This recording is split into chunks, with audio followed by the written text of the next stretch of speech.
आज हम लोग देखने वाले हैं क्लास 9 का चैप्टर नंबर 3 जो कि कोऑर्डिनेट ज्योमेट्री है। उसका सेकंड एक्सरसाइज 3.1 का सेकंड नंबर क्वेश्चन जो बोल रहा है कि आकृति को देखकर निम्नलिखित प्रश्नों का उत्तर दीजिए। और ये आकृति दिया है, इसी को देखना है और जो क्वेश्चन दिया है उसका आंसर देना है। तो सबसे पहला क्वेश्चन बोल रहा है कि बी का निर्देशांक लिखा अर्थात कोऑर्डिनेट लिखना है। क्या लिखना है? कोऑर्डिनेट। तो बी का जो कोऑर्डिनेट लिखना है तो सबसे पहले हम इस फोटो में आएंगे और फोटो में खोजेंगे कि बी है कहाँ।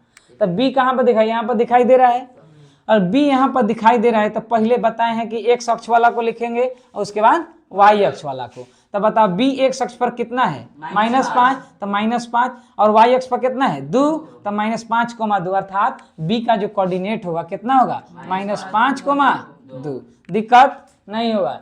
सेकंड नंबर क्वेश्चन, सी का निर्देशांक ज्ञात करें। तो पहले खोजेंगे कि इस फोटो में सी है कहाँ। सी यहाँ पर है और सी में बताए थे कि किसी भी चीज का कोऑर्डिनेट निकालो, पहले एक्स अक्ष वाला को लिखेंगे उसके बाद वाई अक्ष वाला को। तो सी का बताओ तो एक्स अक्ष पर कितना है मान? कितना है? 5। कितना है? 5। कोमा बताओ वाई अक्ष पर कितना है? तो 5, -5 यानी सी का निर्देशांक कितना हो जाएगा? 5, -5। थर्ड नंबर क्वेश्चन है कि निर्देशांक -3, -5 द्वारा पहचाना गया बिंदु बताइए। पहचाना गया बिंदु बताइए।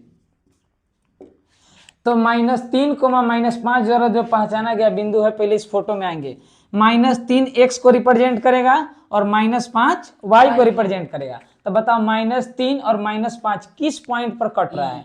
ई। तो -3 और -5 किस पॉइंट पर कट रहा है? ई पर। तो इस सवाल का सही आंसर कहाँ हो जाएगा? ई। 4 नंबर क्वेश्चन कह रहा है कि निर्देशांक 2, -4 द्वारा पहचाना गया बिंदु। 2, -4 द्वारा पहचाना गया बिंदु। तो सबसे पहले बताओ ये 2 किसको रिप्रेजेंट करेगा? एक्स अक्ष को। और वाई -4 किसको रिप्रेजेंट करेगा? वाई को। तो बताओ 2 -4 कहाँ मिल रहा है? 2, -4 जी पॉइंट पर मिल रहा है, अर्थात इस सवाल का सही आंसर क्या हो जाएगा? जी। आगे 5 नंबर सवाल बोल रहा है कि डी का भुज ज्ञात करें। डी का भुज। तो पहले हम कोऑर्डिनेट निकाल लेंगे, कोऑर्डिनेट से भुज को पता कर लेंगे। तो बताओ डी पहले इस फोटो में है कहाँ? यहाँ पर दिखाई दे रहा है। तो डी बताओ, पहले एक्स वाला लिखेंगे उसके बाद वाई वाला। तो डी किस पॉइंट पर कट रहा है? इस पॉइंट पर। और बताओ एक्स एक्सिस पर कितना है? 6 और वाई पर कितना है? 2, अर्थात इसका कोऑर्डिनेट हो जाएगा 6, 2। लेकिन हमको भुज पूछ रहा है तो फर्स्ट वाला भुज होता है और सेकंड वाला कोटि। तो इसका भुज कितना हो जाएगा? 6। भुज कितना हो जाएगा? 6। आगे एक सवाल बोल रहा है कि बिंदु एच का कोटि बताइए। बिंदु एच का कोटि।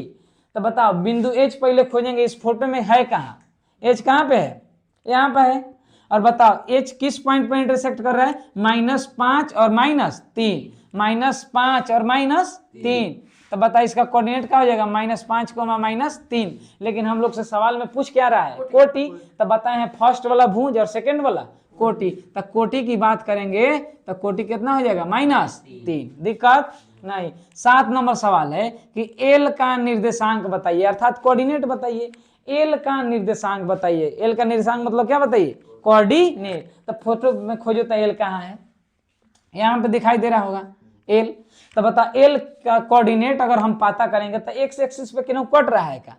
तो केनहू नहीं कट रहा है। तो एक्स का मान हो जाएगा 0 और वाई का मान हो जाएगा 5। एक्स का मान हो जाएगा 0 और वाई का मान हो जाएगा एक्स के नहीं पता है तो एक्स का मान 0 और वाई का मान 5 हो गया, यही कोऑर्डिनेट। आगे देखो कह रहा है कि बिंदु एम का निर्देशांक अर्थात कोऑर्डिनेट लिखे। तो एम वाला खोजो तो कहाँ है भाई? यहाँ पर दिखाई दे रहा होगा। तो देखो तो एक्स अक्ष पर तो कट रहा है। कितना पर कट रहा है? -3 पर। लेकिन क्या वाई अक्ष दिखाई दे रहा है? तो वाई एक्स अक्ष पर एक्स का मान होता है लेकिन वाई का मान क्या होता है? 0। लेकिन वाई अक्ष पर वाई का मान होता है लेकिन एक्स का मान क्या होता है? 0। तो बताओ एक्स अक्ष पर -3 है लेकिन इस स्थिति में, इस कंडीशन में वाई का मान क्या होगा? 0। क्या होगा? 0। तो अगर m का निर्देशांक की पता करेंगे मान तो -3, लेकिन y पर कितना कट रहा है का? तो y का मान क्या हो जाएगा? 0। अगर वीडियो अच्छा लगा होगा तो वीडियो को